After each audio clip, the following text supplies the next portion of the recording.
श्री तुलसी जय तुलसी जय जय तुलसी श्रीराम तुलसी वर श्री कृष्ण तुलसी।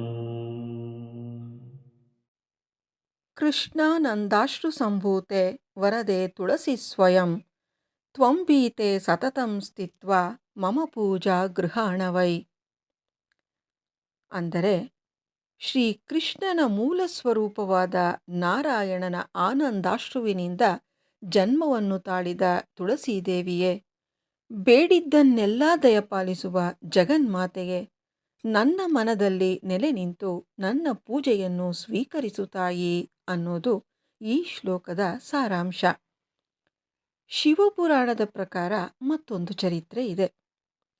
ವಿಲಾಸಮಯ ಬದುಕಿನಿಂದಾಗಿ ಇಂದ್ರನಿಗೆ ಅಹಂಕಾರ ಹೆಚ್ಚಾಗಿರತ್ತೆ. ಒಮ್ಮೆ ಅವನು ಶಿವನನ್ನ ಕಾಣಬೇಕು ಅಂತ ಕೈಲಾಸಕ್ಕೆ ಬಂದಾಗ ಅಲ್ಲಿ ಶಿವ ಕಾಣಿಸೋದಿಲ್ಲ. ಶಿವ ಇಂದ್ರನನ್ನ ಪರೀಕ್ಷಿಸಬೇಕು ಅಂತ ಒಬ್ಬ ಸಾಧುವಿನ ವೇಷವನ್ನು ಧರಿಸಿ ಅಲ್ಲಿ ಕುಳಿತಿರ್ತಾನೆ. ಇಂದ್ರ ಆ ಸಾಧುವಿನ ಬಳಿಗೆ ಬಂದು ದರ್ಪದಿಂದ, ಮುಕ್ಕಣ್ಣ ಎಲ್ಲಿದ್ದಾನೆ, ಅವನನ್ನ ನೋಡಿದ್ಯಾ ನೀನು ಅಂತ ಕೇಳಿದಾಗ ತಪೋನಿರತನಾಗಿದ್ದ ಸಾಧು ಉತ್ತರಿಸಲಿಲ್ಲ. ಸಾಧುವಿನಿಂದ ಯಾವ ಪ್ರತ್ಯುತ್ತರವೂ ಬರದಿರೋದನ್ನು ಕಂಡು ಇಂದ್ರ ಏರುಧ್ವನಿಯಲ್ಲಿ ಮತ್ತೆ ಮುಕ್ಕಣ್ಣ ಎಲ್ಲಿ ಅಂತ ಪ್ರಶ್ನಿಸ್ತಾನೆ. ಮೌನವೇ ಸಾಧುವಿನ ಉತ್ತರವಾಗಿರುತ್ತೆ. ಸಾಧುವಿನ ಮೌನವನ್ನ ಸಹಿಸದಾದ ಇಂದ್ರ ಕ್ರೋಧದಿಂದ ಕುದ್ದು ಹೋಗ್ತಾನೆ. ಎಲವೋ ಬಡ ಸಾಧು, ಸ್ವರ್ಗಲೋಕದ ಅಧಿಪತಿಯಾದ ದೇವೇಂದ್ರ ಎದುರಿನಲ್ಲಿ ನಿಂತು ಕೇಳಿದರೂ ಉತ್ತರಿಸದಷ್ಟು ಸೊಕ್ಕ ನಿನಗೆ. ನಾನು ಕಾಣದೇ ಇರೋ ತಪಸ್ಸಾ ನಿಂದು? ನನ್ನ ತಾಳ್ಮೆಯನ್ನ ಪರೀಕ್ಷಿಸ್ತಾ ಇದೀಯಾ? ನಿನಗೆ ತಕ್ಕ ಶಾಸ್ತಿ ಮಾಡ್ತೀನಿ ನೋಡೀಗ ಅಂತ ಅಬ್ಬರಿಸ್ತಾ ತನ್ನ ವಜ್ರಾಯುಧವನ್ನು ತೆಗೆದು ಝಳಪಿಸ್ತಾ ಸಾಧುವಿನ ಸಂಹಾರಕ್ಕೆ ಅವನ ಕಡೆಗೆ ನುಗ್ಗಿ ಬರ್ತಾನೆ. ಆಗ ಸಾಧುವಿನ ವೇಷದ ಪರಶಿವ ತಪಸ್ಸಿನಿಂದ ಹೊರಬಂದು, ಸಂಯಮ ಕಳೆದುಕೊಳ್ಳಬೇಡ ದೇವೇಂದ್ರ, ಸಮಾಧಾನವಾಗಿರು ಅಂದರೂ ಕೇಳದೆ ಇಂದ್ರ ವಜ್ರಾಯುಧವನ್ನು ಬೀಸಿದಾಗ ಅದರಿಂದ ಸಾಧು ತಪ್ಪಿಸಿಕೊಳ್ತಾನೆ. ಮಂದಮತಿಯಾದ ಇಂದ್ರನನ್ನ ನಿಯಂತ್ರಿಸುವ ಸಲುವಾಗಿ ಪರಮೇಶ್ವರ ತನ್ನ ರೌದ್ರಾವತಾರದ ಸಾಕ್ಷಾತ್ ರೂಪವನ್ನು ತೋರಿಸಬೇಕಾಗತ್ತೆ. ಶಿವನ ರುದ್ರ ಸ್ವರೂಪವನ್ನು ಕಂಡು ಇಂದ್ರ ನಿಂತಲ್ಲೇ ಕುಸಿದು ಶರಣಾಗುವಷ್ಟರಲ್ಲಿ ಫಾಲಾಕ್ಷನ ಮೂರನೆಯ ಕಣ್ಣು ತೆರೆದುಕೊಂಡಿರತ್ತೆ.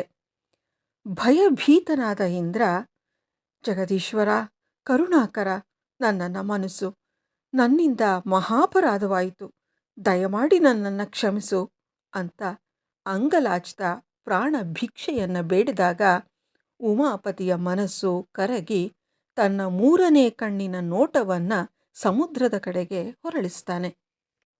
ಶಿವನ ಕೆಂಗಣ್ಣಿನಿಂದ ಬಂದ ಕಿಡಿ ಒಂದು ಸಾಗರವನ್ನ ಅಪ್ಪಳಿಸತ್ತೆ.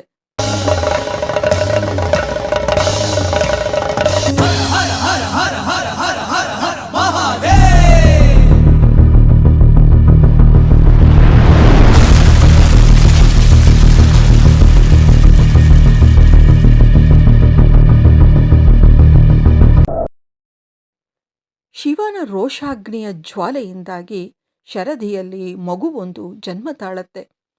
ಆ ಮಗುವಿನ ಚೀರಾಟದ ಭೀಕರ ಸದ್ದು ಬ್ರಹ್ಮಲೋಕವನ್ನು ಮುಟ್ಟತ್ತೆ. ಬ್ರಹ್ಮ ಆ ಮಗುವನ್ನು ಕಂಡು, ಈ ಮಗು ಮುಂದೆ ಬಲಶಾಲಿಯಾಗಿ ಬೆಳೆದು ವಿಶ್ವವನ್ನೇ ತನ್ನ ವಶದಲ್ಲಿ ಇರಿಸಿಕೊಳ್ಳೋದಕ್ಕೆ ಯತ್ನಿಸತ್ತೆ. ಯಾರಿಂದ ಸೃಷ್ಟಿಯಾದನೋ ಆ ಸೃಷ್ಟಿಯಿಂದ ಮಾತ್ರ ಈ ಪರಾಕ್ರಮಿಯನ್ನ ಮಣಿಸೋದಕ್ಕೆ ಸಾಧ್ಯ ಅಂತ ಭವಿಷ್ಯವಾಣಿಯನ್ನು ನುಡಿತಾನೆ. ಚೀರ್ತಾ ಇದ್ದ ಮಗುವನ್ನ ಸಮುದ್ರ ರಾಜ ಪೋಷಿಸಿ ಬೆಳೆಸ್ತಾನೆ. ಜಲದಲ್ಲಿ ಜನ್ಮವೆತ್ತಿದ್ದರಿಂದ ಆ ಮಗು ಜಲಂಧರ ಅಂತ ಪ್ರಖ್ಯಾತವಾಗತ್ತೆ.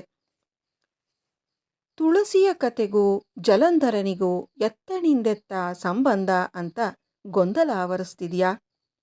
ಮುಂದಿನ ಸಂಚಿಕೆಯಲ್ಲಿ ಇದರ ಸ್ಪಷ್ಟತೆಯನ್ನು ಪಡೆದು ಗೊಂದಲವನ್ನು ನಿವಾರಿಸಿಕೊಳ್ಳೋಣ.